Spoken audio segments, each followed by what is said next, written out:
നിങ്ങളുടെ പുരയിടത്തിന്റെ മുകളിൽ അല്ലെങ്കിൽ അതിരിലൂടെ പോകുന്ന ഇലക്ട്രിസിറ്റി ലൈൻ മാറ്റേണ്ടത് നിയമപരമായി ചെയ്യാൻ കഴിയുന്ന ഒരു നടപടിയാണ്. ഇത് അനധികൃതമായി സ്വയം മാറ്റാൻ പാടില്ല. വൈദ്യുതി വകുപ്പ് വഴിയാണ് മാത്രം ചെയ്യേണ്ടത്. 2. ആദ്യമായി ഏത് ഓഫീസിനെയാണ് സമീപിക്കേണ്ടത് എന്ന് മനസ്സിലാക്കണം. നിങ്ങളുടെ പ്രദേശത്തെ KSB സെക്ഷൻ ഓഫീസാണ് ബന്ധപ്പെട്ട ഓഫീസ്. അവിടെ ലൈൻ ഷിഫ്റ്റിംഗ് അപേക്ഷ നൽകണം. 3.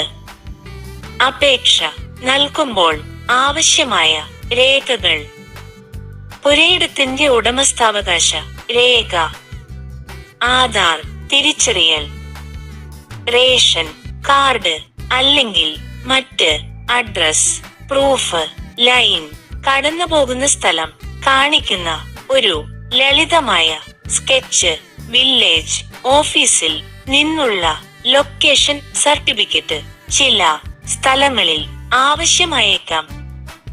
3 വഴികൾ: അപേക്ഷ നൽകിയ ശേഷം KSEB ഉദ്യോഗസ്ഥർ സ്ഥലപരിശോധന നടത്തും. ലൈൻ മാറ്റാൻ സാങ്കേതികമായി സാധ്യമാണോ, മറ്റ് വീടുകൾക്കും റോഡിനും തടസ്സമുണ്ടാകുമോ എന്നിവ പരിശോധിക്കും. 5. തയ്യാറാക്കും. ഇത് മെറ്റീരിയൽ ചാർജ്. പരിശോധനയ്ക്ക് ശേഷം ലൈൻ മാറ്റുന്നതിനുള്ള എസ്റ്റിമേറ്റ്, പോസ്റ്റ് മാറ്റം ആവശ്യമായാൽ അതിന്റെ ചെലവ്.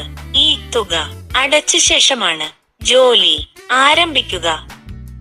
ലേബർ ചാർജ് എന്നിവ ഉൾപ്പെടുന്നതായിരിക്കും. 6. തുക അടച്ചതിനു ശേഷം നിശ്ചിത ദിവസങ്ങൾക്കകം ലൈൻ പുതിയ വഴിയിലേക്ക് മാറ്റി സ്ഥാപിക്കും. പഴയ ലൈൻ പൂർണ്ണമായി നീക്കം ചെയ്യും. 7.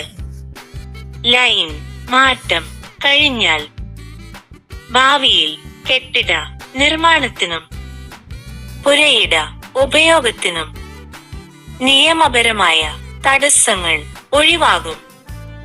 8.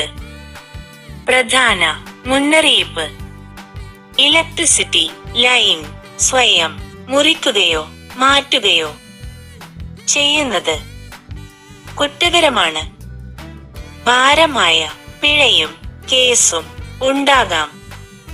എപ്പോഴും KSB വഴിയിലൂടെ മാത്രം നടപടി സ്വീകരിക്കുക. 9. ഇത്തരം വിവരങ്ങൾ അറിഞ്ഞിരിക്കേണ്ടത് ഓരോ ഭൂമിയുടമക്കും അത്യാവശ്യമാണ്. കാരുണ്യ ഫിനാൻസ് മീഡിയ സാമ്പത്തിക നിയമ ബോധം വളർത്തുന്ന ചാനലാണ്.